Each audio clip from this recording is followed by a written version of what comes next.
Ladies and gentlemen, hello, how are you doing? Hope you're doing well. Hope the video finds you in a good place today. We are checking out Dengue Fever, the track 1000 Tears of a Tarantula. What an interesting title. I can't say that I've ever thought of a spider crying. Well, actually, now that I think about it, Charlotte's Web, Charlotte did cry. Charlotte's Web is such a good movie. I think I've said this before, but you know how in Charlotte's Web, the film, how, one of the moments that Charlotte has written on her web and she writes some pig, and I believe that's the first time that people start paying attention to Wilbur and, oh, that's some pig. I saw this movie when I was very, very young, and I thought that some pig, I thought that some was basically a descriptive. So like, wow, that's some, or wow, that's so some. Took me a little bit to figure that out. Anyways, we're listening to this track because this was suggested, requested, sponsored by Lord Elpis. So Lord Elpis, thank you so much for the request. I appreciate that. I've never heard of the band, but I believe that this is going to be coming off of their album Escape from Dragon House, which was released in 2005. Based off of the band name and the song title, I feel like this is going to be electronica of some sort, but there is only one way to find out. So let's find out.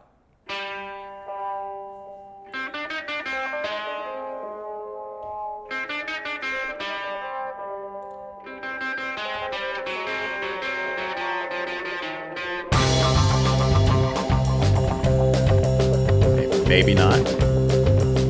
Maybe not.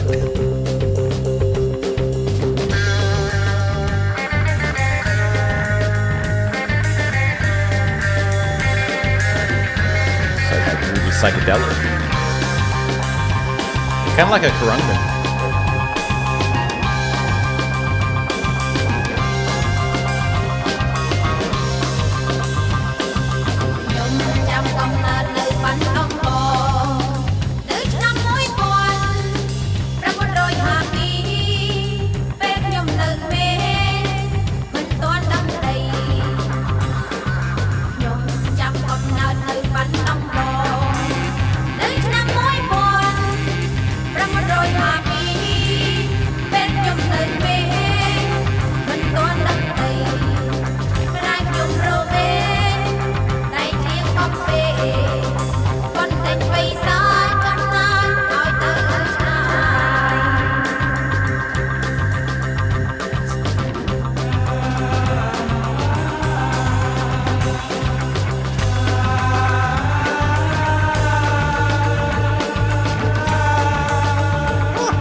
Got that unique psychedelic kind of flavor to it for sure.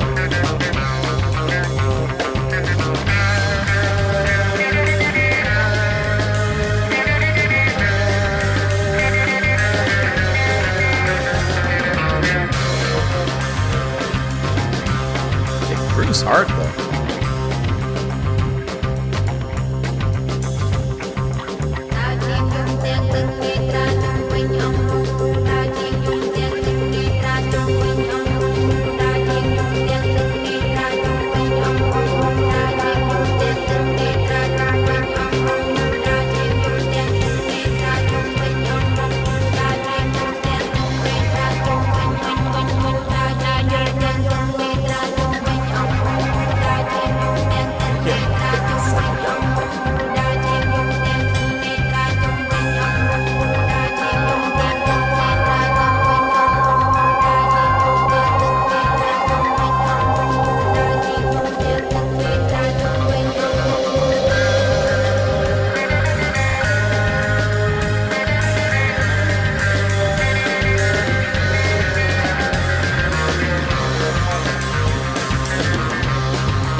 sounds too.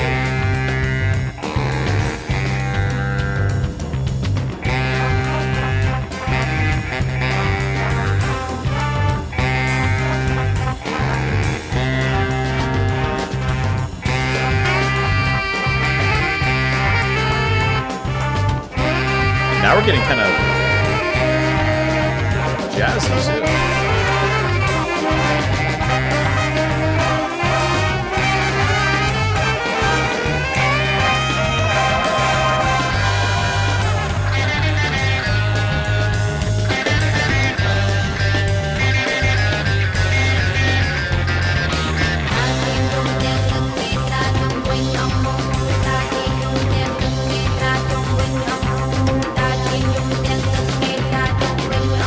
The effect on her voice is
It's not what I was expecting, but you won't find me disappointed. This is that groove-laden psychedelic rock with those interesting tidbits thrown in there, whether it's from the lead singer here and her voice processed in that kind of very psychedelic way. I don't know what the effect is, but you have that in the production side of things that makes the whole track, led by her voice, a very colorful and psychedelic experience, which is very dreamy. You can't help but be hypnotized by the groove, bringing you in and luring you in.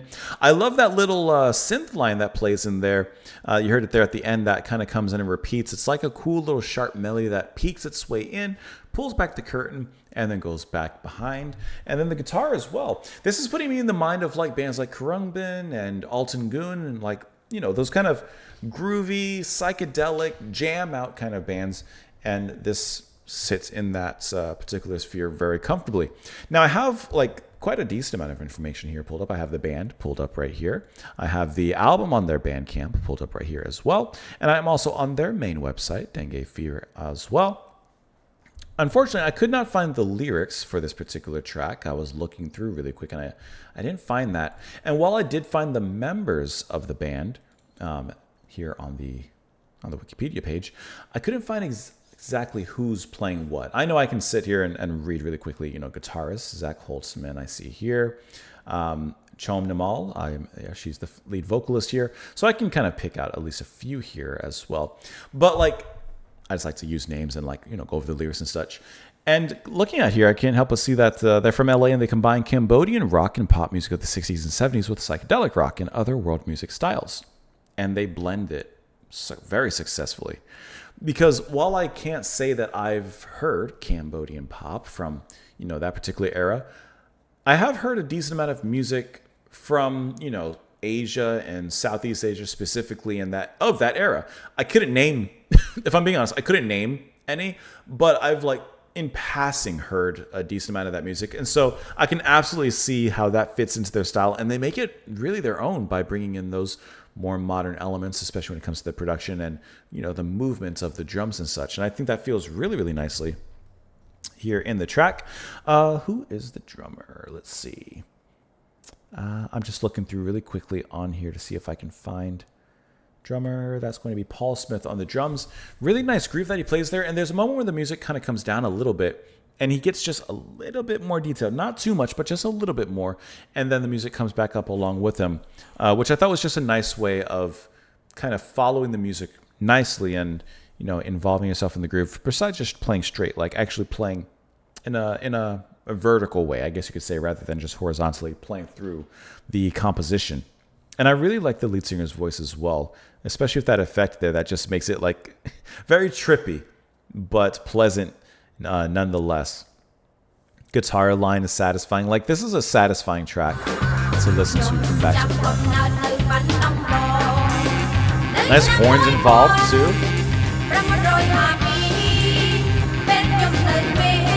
I love when a band of modern age takes a look back at certain genres and decades and sounds and performs those sounds, but does it so unapologetically, respectfully, and still makes it their own. Like, it's cool to look back and oh wow, I really love 70s progressive rock. Hey, let's make some. Right? Like what? Why not? So I just really like how they do that in this track. I wish I could have found the lyrics, though. It's unfortunate I couldn't find that, so I don't have that to necessarily go over. But we can look a little bit more about the band here. In the late 1990s, keyboardist Ethan Holtzman discovered Cambodian psychedelic rock music while traveling in the country. Coincidentally, his brother, Zach Holtzman, had discovered the same music while working in a record store. The stars just aligned. They formed Dengue Fever in 2001 to perform songs recorded by Cambodian artists such as the following here, which I don't want to mispronounce their names, and others. The band first recruited bassist Senan Williams, former Beck saxophonist, flutist, David Relic, and drummer Paul Smith. Then decided to add a vocalist who could sing the communal lyrics of the Cambodian songs they hoped to play, and auditioned many, many singers, and eventually selected Chon Namal as well here. It also kind of puts into mind a little bit of like Hiatus Coyote, a little bit. Like they're all in that same sphere, although this is leaning closer to, like I said, the Khruangbin kind of side of things. And I also like when a band involves a deep cultural musical reference here, Cambodian in this case, which, like I said, passingly, I know I've heard something of the nature, but I really like how it's just brought into the mix in this particular track and this music here. This is a nice song. This is a cool little discovery. Let me know what you guys thought, of course, in the comments down below. I'll make sure to put at least the Bandcamp in the link down in the description below for you to check out. Thank you, as always, for being here. Lord Elpis, thank you for the introduction as well. I appreciate the request. Hope that you guys enjoy the rest of your day, morning, afternoon, or evening, or somewhere in between. I appreciate you stopping on in. Come back tomorrow, and I will see you all then. Bye, guys.